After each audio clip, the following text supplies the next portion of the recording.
दोस्तों नमस्कार, मैं राहुल आप सभी का स्वागत करता हूँ अपने यूट्यूब चैनल पर। जैसा कि हमने बताया था तुम लोगों को कि अब हम जब तक कि जून में या जुलाई में ओ लेवल और ट्रिपल सी के एग्ज़ाम नहीं हो जाते हैं तब तक कि हम आपको डेली एक वीडियो बना करके देंगे जिसमें 20 क्वेश्चन होने वाले हैं। ठीक है, तो जिन लोगों का एग्ज़ाम जून में है ट्रिपल सी का, या जिन लोगों का एग्ज़ाम जुलाई महीने में है ओ लेवल का, या जुलाई में ट्रिपल सी का, या जुलाई के बाद अगस्त में ट्रिपल सी का होगा, तो उन लोगों के लिए ये क्वेश्चन जो है बहुत ही इम्पोर्टेंट है। ठीक है, ये आपको वहाँ पर एग्जाम में बहुत ज़्यादा हेल्प करने वाले हैं। तो आप लोगों को क्या करना है, इन क्वेश्चंस को करके जाना है, पढ़ करके जाना है, जिससे वहाँ पर आपको कोई दिक्कत ना हो। जब आप यहाँ पे पढ़ करके जाओगे, इन क्वेश्चंस को करके जाओगे, तब आपको वहाँ पर क्वेश्चंस फंसेंगे, तब जा करके आप ट्रिपल सी या ओ लेवल को क्वालिफाई कर पाओगे, पास कर पाओगे। तो देखते हैं कौन कौन से क्वेश्चन होते हैं।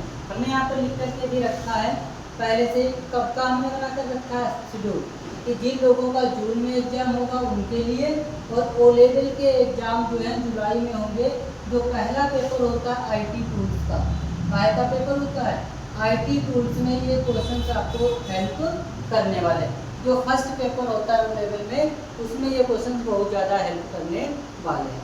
तो शुरुआत करते हैं कौन कौन से क्वेश्चन आते हैं, किस तरीके के आते हैं। जैसे आप यहाँ पे देख सकते हो कि पहला क्वेश्चन लिखा है, कंप्यूटर में सीपीयू का प्राथमिक कार्य क्या होता है। पहला काम आता है कि सीपीयू का आपको फुल फॉर्म पता होना चाहिए। क्या होता है? Central processing unit. ये हमारा होता है सीपीयू का फुल फॉर्म होता है। ठीक है, तो इसमें कौन सा शब्द आया है? प्रोसेसिंग, मतलब बी ऑप्शन हमारा सही होगा। ये आपको याद रखना है, बी ऑप्शन हमारा सही है। प्रोसेसिंग के लिए इसका प्रयोग किया जाता है। ठीक है, तो सीपीयू का प्राथमिक कार्य जो कंप्यूटर में होता है, डेटा को प्रोसेस करना होता है। ठीक है, आगे क्वेश्चन नंबर 2 देखते हैं क्या दिया है। दूसरे में दिया है कि निम्नलिखित में से कौन सी एक अस्थिर मेमोरी है। देखो, मेमोरी के बारे में हमने आपको पहले से ही पढ़ाया था, तो मेमोरी का एक डायग्राम भी बनवाए थे। इसे अगर हम शॉर्ट में बनाकर आपको बताते हैं तो आप देख सकते हो। देखो, मेमोरी का मतलब होता है स्टोरेज डिवाइस। जहाँ कंप्यूटर में जो मेमोरी होती है उसका काम होता है डेटा को स्टोर करना। मेमोरी की अगर बात करोगे, दो प्रकार की होती है। एक हमारी होती है प्राइमरी मेमोरी, एक होती है प्राइमरी मेमोरी, और एक हमारी होती है सेकेंडरी मेमोरी। ठीक है, एक हमारी होती है सेकेंडरी मेमोरी। प्राइमरी मेमोरी के दो पार्ट होते हैं, एक इसी में हमारा आता है रैम, और इसी का एक पार्ट होता है रोम। ये आपको याद रखना है। ठीक है, फिर रैम के अंदर आप आओगे, रैम के 3 पार्ट होते हैं। रैम के 3 पार्ट होते हैं, कौन कौन से होते हैं? रैम में 2 पार्ट होते हैं, एक होता है डी रैम और एक होता है एएस रैम। ये आपको याद रखना है। इसके 3 पार्ट होते हैं। इसमें आता है पी रोम, इसका एक पार्ट होता है ईपी रोम, और इसी का एक पार्ट होता है ईईपी। ठीक है, ये आपको याद रखना है। प्राइमरी मेमोरी जो होती है हमारी कंप्यूटर की मुख्य मेमोरी होती है। कैसी मेमोरी होती है? मेन मेमोरी इसी को बोलते हैं। इसको क्या बोलते हैं? मेन मेमोरी भी बोलते हैं। इसमें कौन कौन से आते हैं? रैम और रोम। अगर रैम की बात करते हैं तो रैम का फुल फॉर्म होता है रैंडम एक्सेस मेमोरी। क्या होता है? Random access memory. ये होता है रैम का फुल फॉर्म। डी रैम का फुल फॉर्म होता है डायनेमिक, और आगे लगता है random access memory. Static random, इसका क्या होता है? Static random access memory. ये आपको याद रखना। इसमें अगर आपको लास्ट वाले का पता है तो समझो सभी का पता है। जैसे रोम का फुल फॉर्म होता है रीड ओनली मेमोरी। क्या होता है?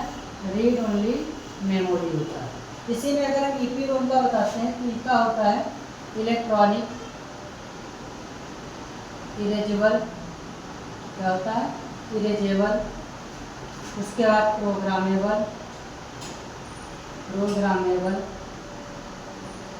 फिर आ जाएगा तुम्हारा रीड ओनली मेमोरी। ठीक है, ये आपको याद रखना है। दूसरी चीज इसमें क्या आता है इम्पोर्टेंट, क्या है? अगर रैम की बात करो कि ये रैम, ये मेमोरी जो हमारी होती है इसको बोला जाता है वोलेटाइल। क्या बोला जाता है, वोलेटाइल मेमोरी। और रोम को बोला जाता है non volatile memory, non volatile memory. ये आपको याद रखना है। इसको बोला जाता है स्थायी। रोम जो हमारी मेमोरी होती है वो होती है स्थायी मेमोरी, और रैम जो हमारी होती है इसको बोला जाता है अस्थायी मेमोरी। ठीक है, ये आपको याद रखना। तो मेमोरी से संबंधित उनमें ही क्वेश्चन बनाए जाते हैं लगभग, जो आपसे पूछे जा सकते हैं। उनका फुल फॉर्म ये वोलेटाइल और नॉन वोलेटाइल, स्थिर और अस्थिर। तो यहाँ पे पूछा गया कि अस्थिर मेमोरी कौन सी है, तो हमारी रैम होगी। ऑप्शन हमारा बी सही हो जाएगा, रैम। ऑप्शन हमारा कौन सा सही होगा, B, RAM, random access memory. ROM हमारी कैसी मेमोरी होती है, स्थिर मेमोरी होती है। ठीक है, ये आपको याद रखना। तो ऑप्शन हमारा बी सही होगा। और मेमोरी से संबंधित ये चार्ट आपको पता होना चाहिए, जिससे वहाँ पर अगर कोई क्वेश्चन मिल जाता अलग से भी तो भी आपका आराम से वहाँ पे हो सके। ठीक है, आगे चलते हैं। आगे दिया है कि वेब डेवलपमेंट, क्या लिखा है, वेब डेवलपमेंट के लिए अक्सर किस प्रोग्रामिंग भाषा का उपयोग किया जाता है। तो इसमें प्रयोग किया जाता है HTML का। किसका प्रयोग किया जाता है, HTML का। ये आपको याद रखना है। HTML का फुल फॉर्म होता है हाइपर टेक्स्ट मार्कअप लैंग्वेज। ये आपको याद रखना है, हाइपर टेक्स्ट मार्कअप लैंग्वेज। ये होता है HTML का फुल फॉर्म, जो कि आपको नंबर सी में दिया है। ये भाषा जो यूज की जाती है वेबसाइट को बनाने के लिए, HTML का प्रयोग किया जाता है, जो कि बात करता है वेब डेवलपमेंट। आगे दिया है कि ऑपरेटिंग सिस्टम का उद्देश्य क्या होता है। जो OS हमारा होता है, OS, इसका फुल फॉर्म ही होता है ऑपरेटिंग सिस्टम। ठीक है, तो उसका काम होता है कि रन एप्लीकेशन, मतलब एप्लीकेशन को चलाना। पहला ऑप्शन सही है। दूसरा दिया है कि मैनेज हार्डवेयर रिसोर्सेस। OS का काम होता है जो भी कंप्यूटर के अंदर या मोबाइल के अंदर हार्डवेयर लगाए जाते हैं उनको कंट्रोल करना। ठीक है, उनको रिसोर्सेज को क्या करना, मैनेज करना, कंट्रोल करना। तो इसका मतलब बोथ ऑप्शन सही होगा, ए एंड बी दोनों। सी ऑप्शन हमारा सही हो जाएगा। ऑपरेटिंग का जो काम होता है ऑपरेटिंग सिस्टम का, वो होता है एप्लीकेशन को रन करना या फिर हार्डवेयर के जो रिसोर्सेज होते हैं उनको मैनेज करना। आगे चलते हैं। आगे दिया GUI का अर्थ क्या है। GUI का फुल फॉर्म होता है ग्राफिकल यूजर इंटरफेस। क्या होता है, ग्राफिकल यूजर इंटरफेस, जो कि ऑप्शन तुमको मिल जाएगा फर्स्ट। ए ऑप्शन हमारा सही होगा, ग्राफिकल यूजर इंटरफेस। ये आपको याद रखना, कोई दूसरा तो है नहीं। ठीक है, पहला ऑप्शन इसका सही है, ये आपको याद रखना। आगे दिया है कि निम्नलिखित में से कौन सा एक नेटवर्क प्रोटोकॉल है जिसका उपयोग ईमेल पुनर्प्राप्त करने के लिए किया जाता है। ईमेल के लिए किस प्रोटोकॉल का प्रयोग किया जाता है, ये आपको याद रखना है। इसका काम होता है SMTP, SMTP। ये ऑप्शन अगर इसमें है तो सही होगा। ऑप्शन हमारा बी सही होगा, जिसका फुल फॉर्म होता है सिंपल मेल। फुल फॉर्म जरूर आपको याद रखना है, simple mail transfer protocol. Simple mail transfer protocol होता है। फाइल का फुल फॉर्म होता है FTP का, फाइल ट्रांसफर प्रोटोकॉल। सभी के फुल फॉर्म जरूर आपको याद रखना है। HTTP का होता है हाइपर टेक्स्ट ट्रांसफर प्रोटोकॉल। आपको क्या करना है, सभी के फुल फॉर्म याद रखना है। TCP का होता है ट्रांसमिशन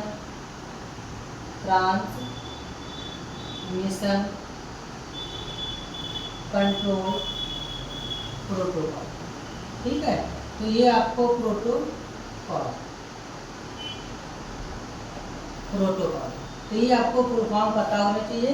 और हमारा ऑप्शन जो सही हो जाएगा वो बी ऑप्शन सही हो जाएगा। ठीक है, SMTP जिस जो हमारा होता है इसका यूज किया जाता है ईमेल को कंट्रोल करने के लिए। आगे है URL का फुल फॉर्म होता है यूनिफॉर्म रिसोर्स लोकेटर। तो ये ऑप्शन कहाँ पे दिया है, पहला ऑप्शन सही है, यूनिफॉर्म रिसोर्स लोकेटर पहला ऑप्शन। ये ऑप्शन हमारा सही हो जाएगा। ठीक है, तो ये है हमारा URL का फुल फॉर्म, जो कि यहाँ पे लिखा होगा आपको। हिंदी में समझ में कम आएगा, जो हिंदी में लिखा हुआ है, अंग्रेजी में ऊपर लिखा उसको देखो। आगे लिखा है निम्नलिखित में से कौन सा एक द्वितीयक भंडारण उपकरण है।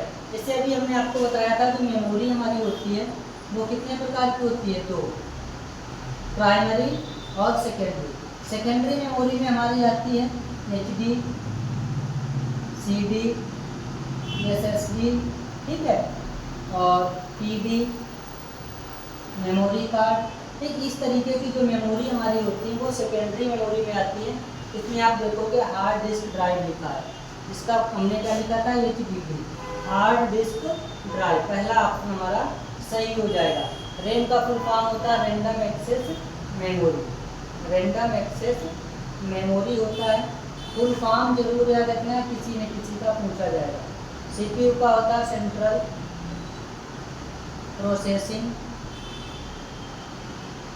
प्रोसेसिंग और यूनिट, ठीक है।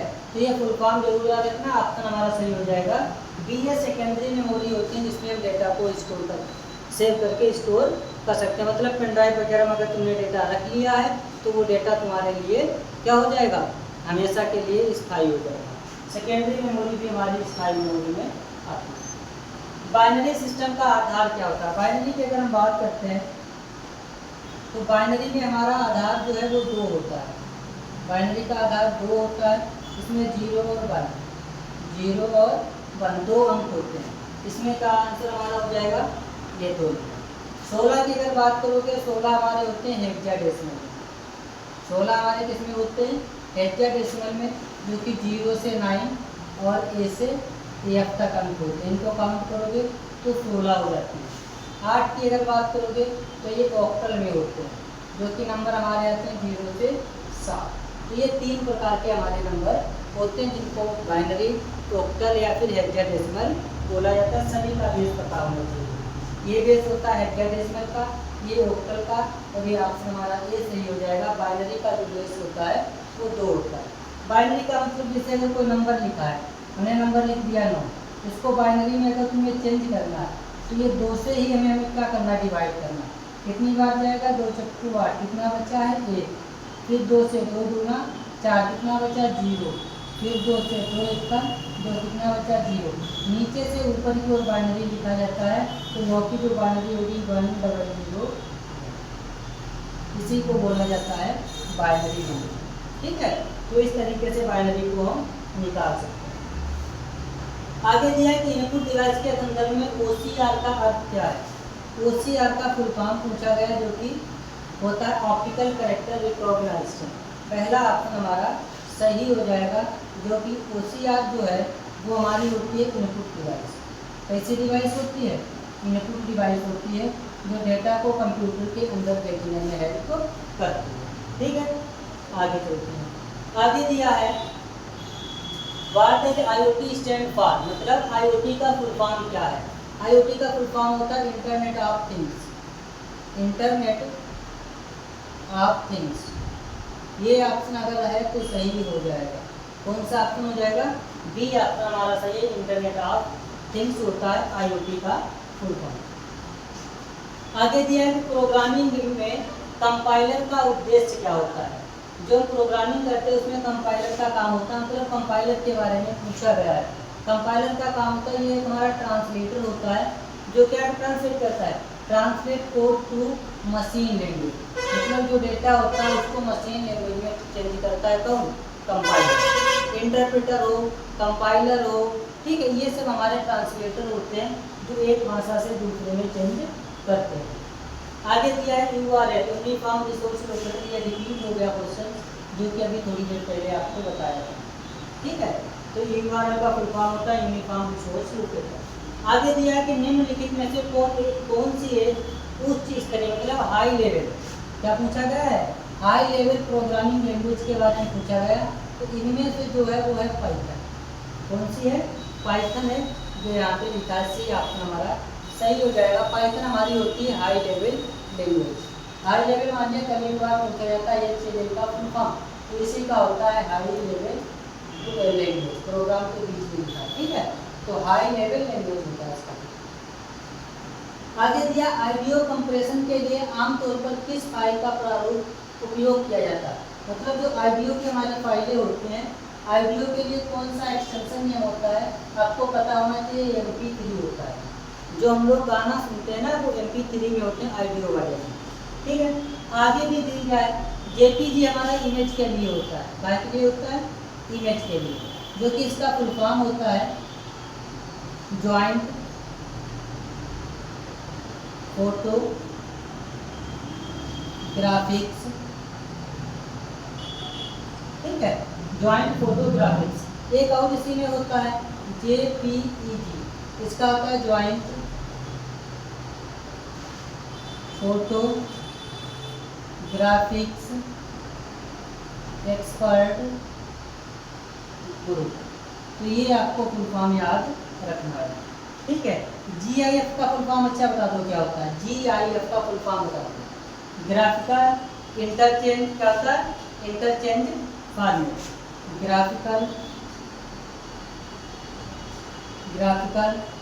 इंटरचेंज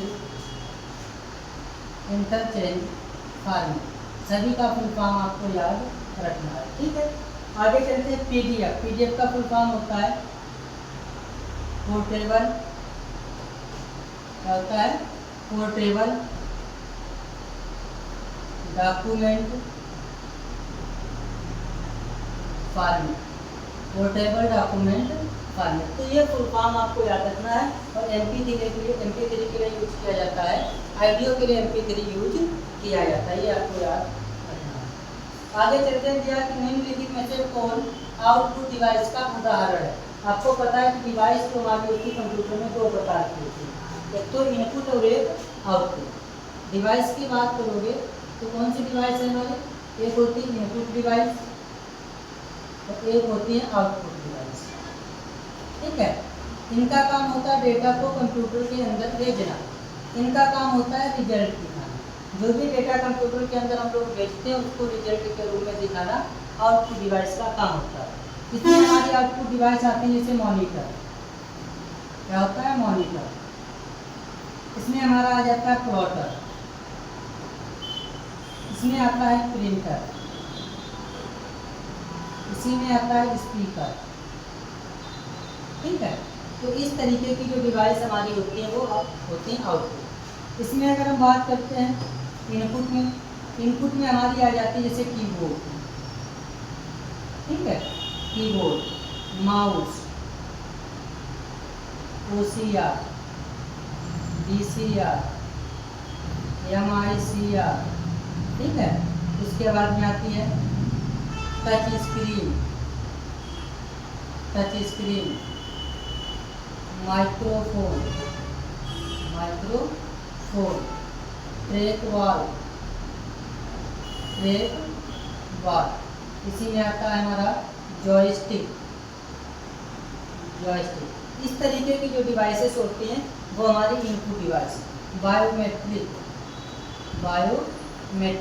ये सभी हमारी डिवाइस जो है इनपुट है और ये डिवाइस हमारी आउटपुट है। अब इसमें पूछा क्या गया है, आउटपुट डिवाइस के बारे में पूछा गया, तो प्रिंटर हमारा क्या है, प्रिंटर हमारा आउटपुट डिवाइस है, तो पहला ही ऑप्शन हमारा सही है। कीबोर्ड, माउस और स्कैनर, इसमें अगर लिखना चाहो तो स्कैनर भी लिखिए। स्कैनर भी हमारा क्या होता है, इनपुट डिवाइस होता है। तो ये तीनों इनपुट डिवाइस है और ये हमारा प्रिंटर जो है वो आउटपुट डिवाइस है, ये आपको याद रखना है। हमने लिख दी है इनपुट डिवाइस भी और आउटपुट डिवाइस। आगे दिया कि नेटवर्किंग में लेन का क्या अर्थ होता है। लेन का मतलब होता है लोकल एरिया नेटवर्क। आपको याद रखना है जनरली 3 नेटवर्क हमारे होते हैं, जैसे एक होता है लेन, एक होता है मेन, ठीक है, और एक होता है बेन। लेन का मतलब होता है लोकल एरिया नेटवर्क, ठीक है। इसका होता है मेट्रोपॉलिटन एरिया नेटवर्क, ये होता है हमारा इसका होता है वाइड एरिया नेटवर्क, ये होता है वाइड एरिया नेटवर्क। तो हमसे पूछा गया है लेन का, तो लोकल एरिया नेटवर्क इसका आंसर सही हो जाएगा, जो कि ऑप्शन दिया गया है फर्स्ट में लोकल एरिया में, पहला ऑप्शन हमारा सही है। आगे चलते हैं। आगे दिया गया है किस प्रकार का सॉफ्टवेयर उपयोगकर्ता और कंप्यूटर के बीच संचार को अनुमति देता है। तो देखो, जो यूजर होते हैं मतलब प्रयोगकर्ता, उसके बीच में और कंप्यूटर के बीच में जो है काम करने की अनुमति जो देता है वो हमारे होते हैं एप्लीकेशन। क्या होते हैं? एप्लीकेशन सॉफ्टवेयर होते हैं, जो कि ऑप्शन हमारा बी सही। एप्लीकेशन सॉफ्टवेयर यूजर और कंप्यूटर के बीच में संपर्क स्थापित करते हैं। एनालॉग सिग्नल को डिजिटल सिग्नल में बदलने की प्रक्रिया क्या कहलाती है? क्या होता है? एनालॉग सिग्नल जो है उसे डिजिटल सिग्नल में बदलने की प्रक्रिया जो होती है उसे मॉड्यूलेशन कहते हैं। क्या कहते हैं? मॉड्यूलेशन कहते हैं। ये आपको याद इम्पोर्टेंट है। अच्छा क्वेश्चन। आगे चलते हैं। बहुत बच्चा है शायद, इसमें लिखा है डेटा को एक विशिष्ट क्रम में व्यवस्थित करने की प्रक्रिया को क्या कहा जाता है? सॉर्टिंग कहा जाता है। क्या कहते हैं? कंप्यूटर की भाषा में सॉर्टिंग कहा जाता है, जो कि ऑप्शन हमारा ये सही होगा। आगे दिया है, आगे कुछ दिया गया? अच्छा, खत्म हो गए। हमने बताया था कि जो भी क्वेश्चंस हम कराएंगे 20 क्वेश्चंस कराते हैं डेली, तो आप 20 क्वेश्चंस डेली भी अगर याद करोगे एग्जाम तक आराम से 200 से 300 क्वेश्चन आप अच्छे से याद कर लोगे, और आप वहाँ पर जब पेपर देने जाओगे तो बहुत ही फायदा होगा, बहुत ही आपको ये क्वेश्चन वहाँ पे हेल्प कर देगा। ठीक है, तो आपको एक जरूर बता देंगे आपके फायदे कि हमारे यहाँ पे न्यू कॉम्बो के लिए स्टार्ट हो चुके हैं और सबसे कम फीस में स्टार्ट हुआ।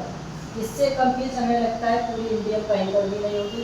एडीसीए, टेली और जीएसटी और ट्रिपल मात्र 3000 रुपये में आपको मिल रहा है, तो इससे कम फीस नहीं हो सकती। जिसको भी एडमिशन कराना है इस महीने में अपना एडमिशन करा लो, फिर उसके बाद हो सकता है फीस बढ़ जाए। तो इस महीने में जो भी लोग एडमिशन कराएंगे तो उनसे मात्र 3000 रुपये फीस, कॉम्बो बैच की फीस जो है मात्र 3000 ली है। ठीक है, तो आपको याद रखना है, एडमिशन भी कराना है और साथ साथ में जो लोग यहाँ पे पढ़ रहे हैं उनको जो पढ़ाया जाता है वो याद भी रखना। ठीक है, चलिए ठीक है, धन्यवाद, नमस्कार।